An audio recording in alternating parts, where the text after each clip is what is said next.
Hello everyone and welcome. Today, of course, we have a very special How Good Is. I say special because this character just released and we already have the information on this character, so we can talk about it right away.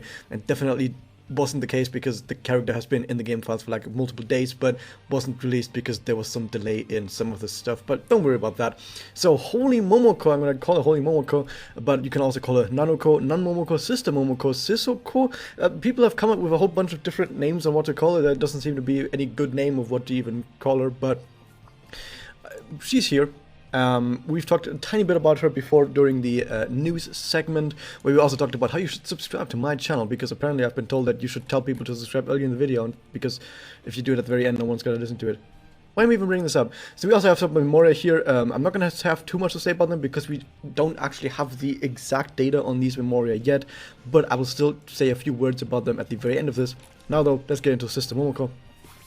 We can see that she is an attack type, which means she probably has a lot of attack. Yes, she does. She has a great amount of attack right here, but she still at least has some defense to keep her alive, and her HP is not actually that amazing. But overall, we can see that her stats are kind of inverted from regular Momoko. Regular Momoko has somewhat alright attack, but mostly it was on the defensive side. Here, now the roles have switched, which is weird because she now has a weapon in her hand that should deal a lot less damage than an actual sword. Don't worry about that though. We can also see that she has a personal that sadly is Monopolized Draw. I would have really liked this to be Monopolized Draw, because that would have made her fit really well into charged teams, but she doesn't. So instead, she'll just have this, which regenerate HP and MP for the entire party for 3 turns, which is like 9 MP or 12% HP over 3 turns, which is... it's not that great. It's actually not that amazing at all. Moving on though, there is a bunch of stuff about her that makes her rather special, and it is of course the new buff, actually it's the state, but buff that has been introduced. It's called Charge Conservation, which does the following. A character with this skill active will not consume any built-up charge when attacking with Excel or Blast Discs. It's supposedly a percentage, but there's only 2 sources right now and they're both 100%, yay. So if a character has this buff on them, then as long as they have the buff on them, which will just be 1 turn for all these effects that we have right now, for that 1 turn, even if they would have used charge points otherwise, for example with a blast disc, and let's say they have 12 charge points, they're using a blast disc, they'll still have 12 charge points after that, but they'll still of course get the damage bonus from those 12 charge points, which is actually absurd, and we're going to talk about that a little bit later. Like I said, there will be probably an entire video about charge, which it's going to be a bit difficult because I don't have charge characters actually, like at all. I'm going to have to figure something out there. But what we'll see is that her Connect is indeed one of these sources of charge conservation. It also gives attack up and removes debuffs. The remove debuff part doesn't really matter too much, but it gives a bit of attack, but most importantly charge conservation. By the way, just to give you an idea of how potent this can already be, if someone, for example, uses a blast disc with it, let's say for example you do a blast connect onto someone and they use 2 more blast discs, they do a blast puller combo, awesome. Let's say for example that you have 2 charge points, just 2 charge points, right? So the very first hit they do, even if you didn't have charge conservation, would just use up those 2 charge points to do bonus damage. How much is it with 2 charge points? It's 70% bonus damage for that blast disc. So you might as well say it's like a 70% blast up. It's not exactly like that, but similar, like a 70% blast up if they just use that blast disc. And then the other 2 blast discs that they use would have a 0% blast up normally, because those 2 charge points have been used up, but now with charge conservation they will keep having those 2 charge points, meaning that the second and third blast discs also basically have 70% blast up. So if you are, for example, using this connect, you have 2 charge points, just 2 charge points, using this to give someone a blast puella combo, this thing right here might as well read 70% blast up. But it's even slightly better than that, because of course they will still end the turn with 2 charge points that otherwise they would end with 0 charge points. And this is also something to keep in mind, is not just do those 3 attacks that you do, they all benefit from those charge points, but at the end of the turn you'll still have those going into next turn, and next turn you still have them, which is kind of absurd as well.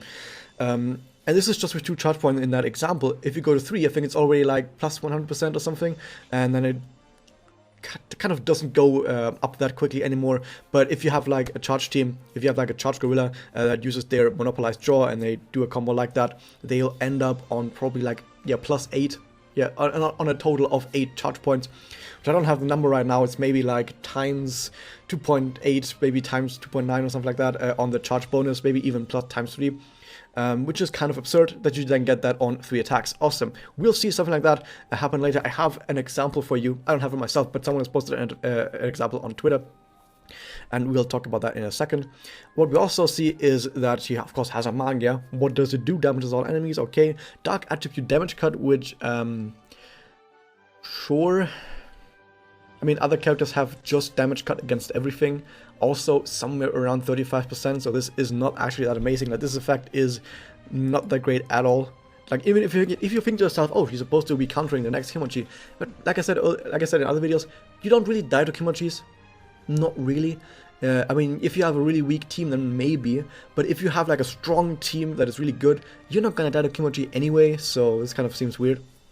So this is not for the Kimochi. This is just general flavor, I guess, that she's supposed to be good against Dark type because she's like a holy person, right? She's holy, she's good against Dark type, which, yeah, makes sense. But then why is this not bigger than 35%? Because like I said, other characters have just damage cut, also somewhere around 35% and more.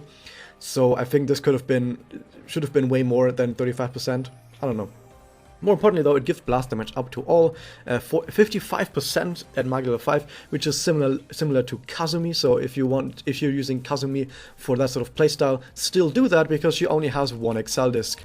And if you're using her on your team, you're probably using her for blasting because she's attack focused. So she's not really going to play much around her Magia. So the fact that her Magia is not actually that amazing, like the blast damage up is nice, it's actually really nice, but you're not going to get to it that quickly, you're not going to use it too much. And I mean, some people might already be looking at notes like this. It's not going to make too big of a change, to be honest, especially if you're just playing Kimochi. You're probably not going to get to Magia in maybe a single Kimochi battle unless you have like a Magia setup or have other people throwing in some Excel combos. But since you keep MP from one battle to the next in Kimochi, maybe on like battle 2 or 3 you can get like a Momoko Magia out, like a sister Momoko Magia out on very early in the fight, and have then for 3 turns really good blasting. That is something that you can do in that sort of situation, but only really in that sort of situations. In most other cases, like Challenge Quest for example, yeah, you're not going to really play a Magia strategy around this. Moving on to a Spirit enhancement though, what do we see? We see, well, there is some MP gain up, just 7.5%. Fine, it's okay to just have some MP gain up, that's good.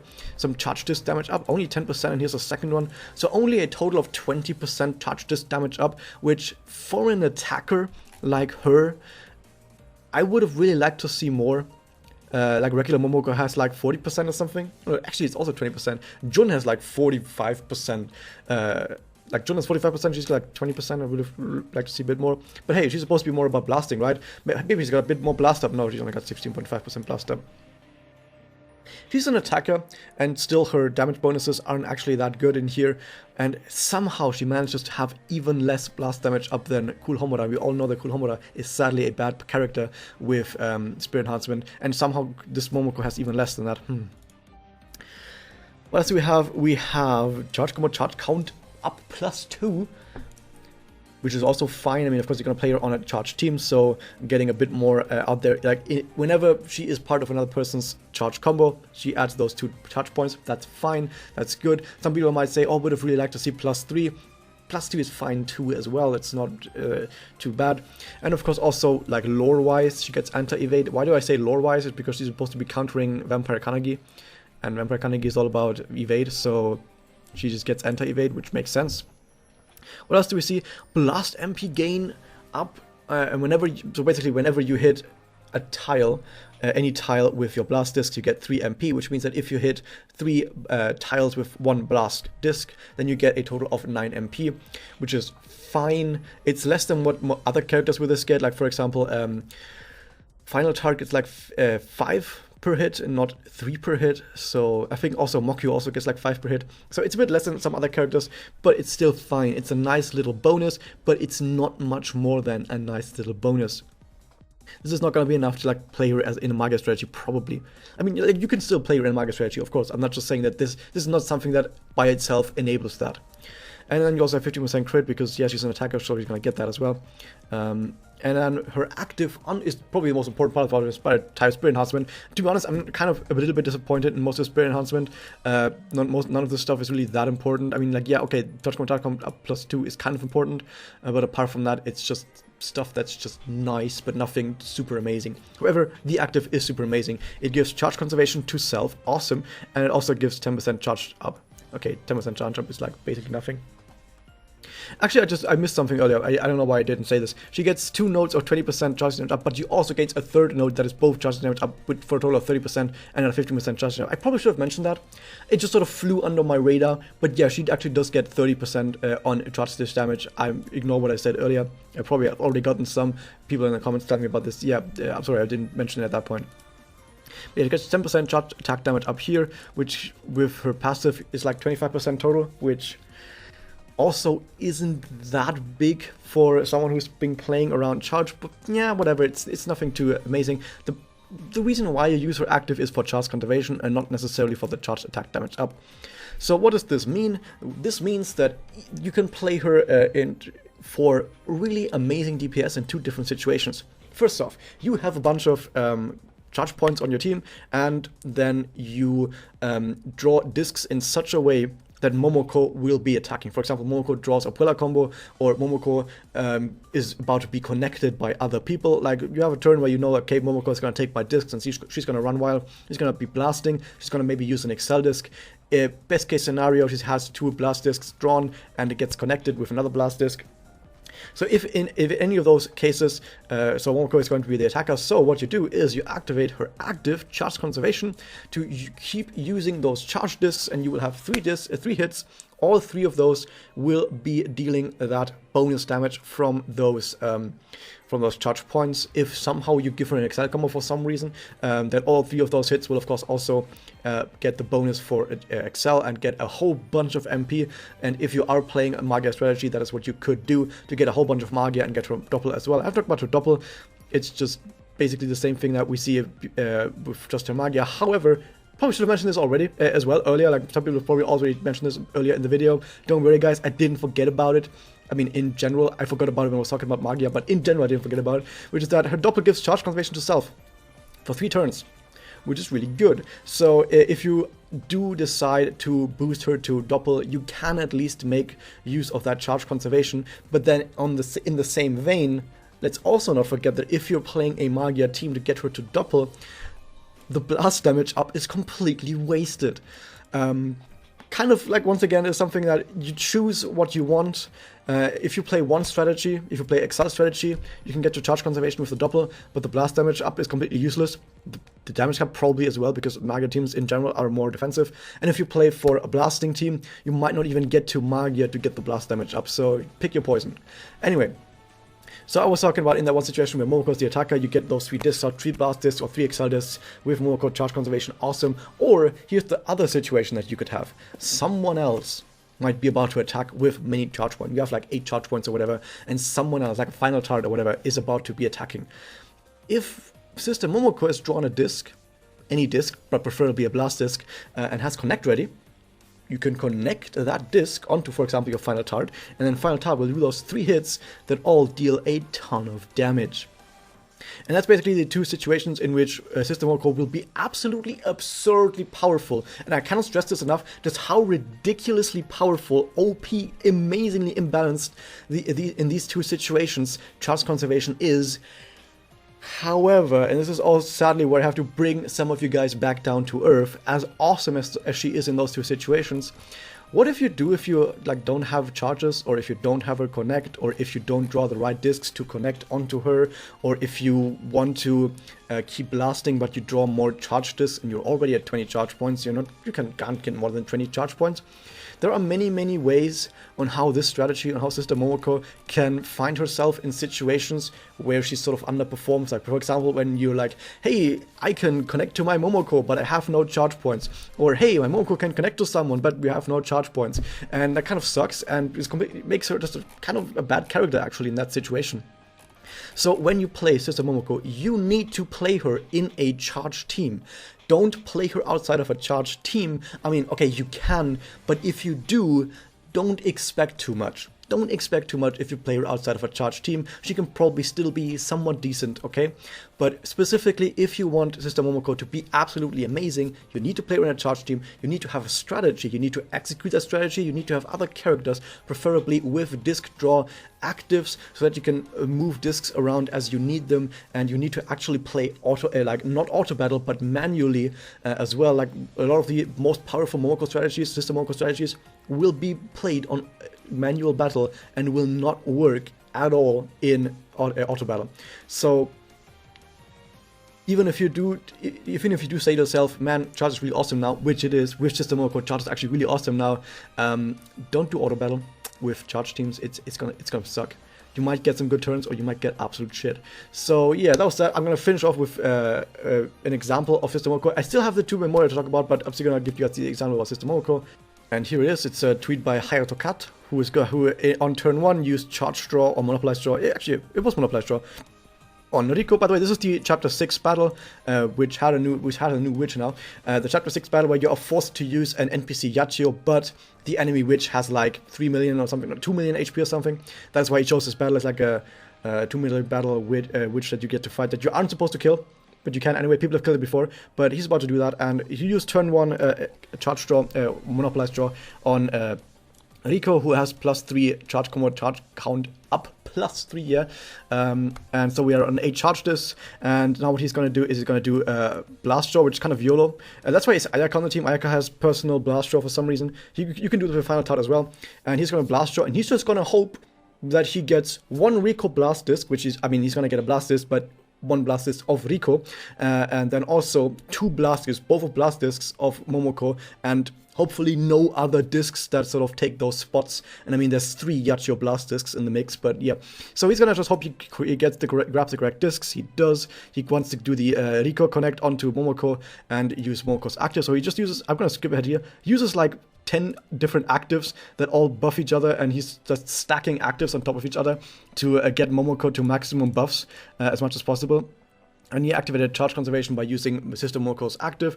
And something to note is the first hit does the amount of damage that we already knew about. Like, it's gonna be a lot, but this is the kind of damage that was already possible. This is nothing special. What is special is that now on the second hit and the third hit, we still deal that damage. And we will go into the next turn also with 8 charge points, so it looks kind of like this. So once again, the first hit is normal, the second hit is way more than it should be because we still have charge points. So 1.2 million damage, that's normal, that's actually normal. 1.4 million, that's new, because that would have just been 100,000 or something without that. And then it repeats. So just as an example, the boss died after 2 hits, but the third hit also would have been like 1.4 million, and then in the next turn, we would have had Momoko's connect ready. She would have been able to connect ready, and we still would have had 8 charge points. So in the next turn, we can just have Momoko connect onto someone else and basically do kind of the same. I mean, we've used all of our active memory on the turn before, so it wouldn't be any better. But yeah, just to show you guys what a strategy like this would look like. But yeah, you're forced to use an NPC Yachio here, which sucks. And this is all just about having one turn that's really powerful. You wouldn't play this strategy on Kimochi, for example. You would play a somewhat different strategy with other characters, but this is just a showcase. This was just a showcase by Hayato Cat to show you guys what is possible, and some people might be doing probably better DPS than this, even on Kimochi. So yeah, but I'm going to quickly also talk about the two Memoria that are also in the gacha. This one gives attack up and charge damage up for 1 turn. If you're drawing this gacha for Sister Momoko, which is what you should do, like if you're drawing the gacha, do it for Sister Momoko, not for the Memoria. But if you're drawing this gacha and get Sister Momoko, you might get some of these. This is actually a really good Memoria if you're trying to do this 1 turn burst with Momoko, so you can put this on Momoko. When Momoko is about to burst, you activate this to deal a lot more damage. This is really nice. Apart from that, the attack up is nice, but the charge damage up, you should probably only ever put this on anyone in a team like the charge team that Sister Momoko is on. Like, maybe you can put this on Final Tart if Final Tart is being played in that team. Why Final Tart? Because she has Blast Draw. And the second Memoria is just damage up and damage cut, which is Not terrible, but nothing too special either. So yeah, that's it. Hope you guys enjoyed this. Hit that subscribe button, ring the bell, and I'll see you guys next time.